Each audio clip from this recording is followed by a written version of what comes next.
Praise the Lord. நாம இன்னைக்கு என்ன வசனத்துல இருந்து விஷயங்களை பார்க்க போறோம்னா, ஆதியாகமம் 4ஆம் அதிகாரம் 1ஆம் வசனம்.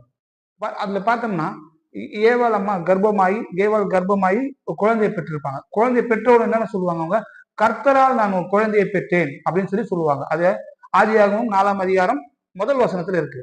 இப்போ அந்த வார்த்தையை இன்னைக்கு எத்தனை விதமா மக்கள் பேசுறாங்க தெரியுங்களா? பயங்கர அசிங்கமா கொச்சையா பேசுறாங்க. ஆஹ் ஏவாளுக்கும் தேவனுக்கும் குழந்தை பிறந்துச்சுன்னு சொல்ற கூட்டமும் இருக்கு. லூசிபருக்கும் ஏவாளுக்கும் சேர்ந்துதான் பிறந்த குழந்தை தான் காயின்னு சொல்ற கூட்டமும் இருக்கு. அதை நிரூபிக்கிறதுக்கு நான் பல விதமா கண்ட கட்டுக்கதையை எடுத்து விட்டு மக்களை குழப்புறவங்களா இருக்காங்க. ஆனா உண்மையிலே அங்க அந்த வார்த்தை நான் கர்த்தரால் ஒரு குழந்தையை பெற்றேன்னு ஏன் அன்னைக்கு அந்த ஏவாள் அவங்க சொன்னாங்கன்னா, நல்லா யோசிச்சு பாருங்க. தேவன் அவங்க பாவம் செஞ்ச உடனே அவங்க என்ன பண்ணல, வெறுமனே வெளியே தொத்தல. அதாவது பாவம் செஞ்ச உடனே தான் நிர்வாணின்னு சொல்லி அறிஞ்ச உடனே அவர்களுக்கு அவங்க என்ன பண்ணாங்க, அத்தியரை வச்சு மறைச்சுக்கிட்டாங்க.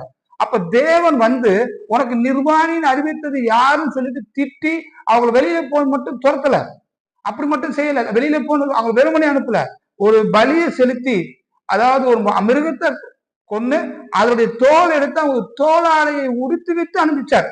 அவங்களையே எடுத்து நீங்க உடுத்திக்கோங்கன்னு சொல்லல. அப்ப பாவம் பண்ண உடனேவே தேவன் அவங்களை சபிச்சு தண்டனை கொடுத்து வெளியே அனுப்பும் போது அவங்களை வெறுமையா அனுப்பல, ஒரு தோளாடையை கொடுத்து அனுப்பின தேவன் அவ்வளவு நல்ல தேவன். தப்பு பண்ண இன்னைக்கு நம்மள தேவன் கைவிடாம இன்னைக்கு காத்துட்டு இருக்காருல்ல, அதே தேவன் தான் அன்னைக்கு இருந்தார். அப்ப அவங்க தப்பு பண்ணாங்க, ஆனாலும் அவங்கள மன்னிச்சு, சரிங்களா, அவங்களுக்கு என்ன பண்ணாரு, தோளாடையை கொடுத்து வெளியே அனுப்பிச்சார். அப்படிப்பட்ட தேவன் ஏவாளுடைய முதல் பிரசவத்தப்ப கண்டிப்பா கூட இருந்திருப்பாரா, இருக்க மாட்டாரா? ஒரு நிமிஷம் நல்லா யோசிச்சு பாருங்க. அதனாலதான் அந்த அம்மா சொன்னாங்க, கர்த்தரால் நான் ஒரு குழந்தையை பெற்றேன்னு சொல்லி. பாருங்க, அவங்க பாவம் செஞ்சு பூமி ஏதோ தோட்டத்துல இருந்து வெளியே வந்த பிற்பாடு முத அவங்க கன்சீவ் ஆகிறாங்க, கர்ப்பமாகறாங்க இல்லைங்களா? அப்ப பாத்தீங்கன்னா அவங்க முறையா என்ன வந்திருக்கும், தலை சுத்தல் வந்திருக்கும் இல்லைங்களா? கர்ப்பமானவங்களுக்கு எல்லாம் தெரியும். அப்ப அதை பார்த்தா அவங்க எப்படி பயந்துருப்பாங்க, ஐயோ தலைலாம் சுத்துதா, இப்படிதான் இருக்குமோ மரணம் அப்படின்னு சொல்லிக்கிற அந்த பயம் வரும். ரெண்டாவது பாத்தீங்கன்னா வாந்தி வந்திருக்கும் இல்லைங்களா? அப்ப அதை நினைச்சு அவங்க இப்படிதான் இருக்குமோ ஒருவேளை மரணம் இப்ப அப்படி, ஏன்னா முதல் அவங்களுக்கு அது நடக்குது. அப்ப தேவன் பயப்படாத, இது ஒண்ணும் இல்ல, இது நீ குழந்தை பெற்றுக்கிறதுக்கு அடையாளம் அப்படி சொல்லி தேவன் அவங்களை தேற்றிருப்பார். பாத்தீங்கன்னா கொஞ்ச நாள் ஆக வயிறு பெருசா இருக்கும் இல்லைங்களா? அப்ப வயிறு பெருசானது பார்த்தோன்னா அவங்களுக்கு உண்மையிலே பயம் வந்திருக்குமா இருக்காதா?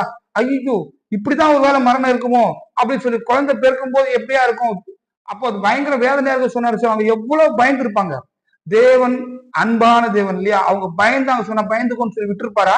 கண்டிப்பா கூட இருந்திருப்பாரு. அப்ப பிரசவம், முதல் பிரசவம், ஆதாமையாக்கும் பிரசவம் பத்தி தெரியாது இல்லைங்களா? அப்போ தேவன் தான் கூட இருந்து பிரசவம் பார்த்திருப்பாரு, அதுதான் உண்மை, சரிங்களா? அப்போ தேவன் கூடவே இருந்து பிரசவம் பார்த்து அந்த பிள்ளையை சுகபத்திரமா வெளியே எடுத்ததுனாலதான் ஏவாள் அவங்க சொன்னாங்க, கர்த்தரா நான் ஒரு குழந்தையை பெற்றேன். இப்ப புரியுதுங்களா?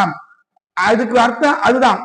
இப்ப அத பலர் பல விதமா மாத்தி மாத்தி மாத்தி பேசி வேதத்துல உள்ள அற்புத பொக்கிஷமா என்ன சொல்ற குப்பை மாதிரி பேசுறாங்க, தப்பு தப்பா பேசுறாங்க, பாவத்தை கூட்டிக்கிறதுக்கு பேசுறாங்க, மக்களை வஞ்சிக்கிறதுக்கு பேசுறாங்க.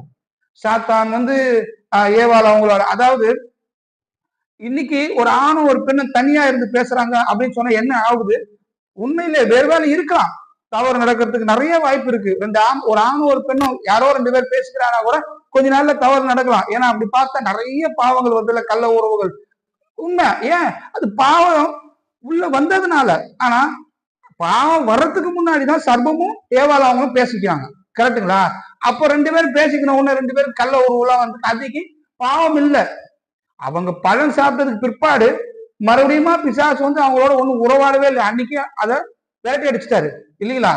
அப்போ பாவத்துக்கு முன்னாக இன்னைக்கு இருக்கிற மாதிரியே நினைக்கிறாங்க.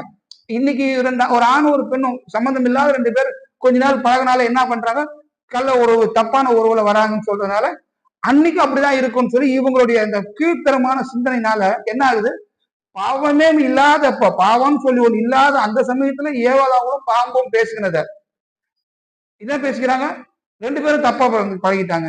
அப்போ பாவம் இல்லாத நாள்ல அப்படிலாம் இருக்கிறதுக்கு வாய்ப்பே இல்லைங்கிற அந்த சிறு அறிவு கூட இல்லாம இன்னைக்கு வேதத்தை தன் இஷ்டத்துக்கு புரட்டுறவங்க நிறைய பேர் இருக்காங்க. அதனால தயவு கூர்ந்து வேதத்தை கர்த்தருடைய கிருபையினால அவருடைய ஆவின் அனுபவத்தை பெற்று நம்ம தியானிக்கும் போதுதான் அதோட நிஜம் தெரியும்.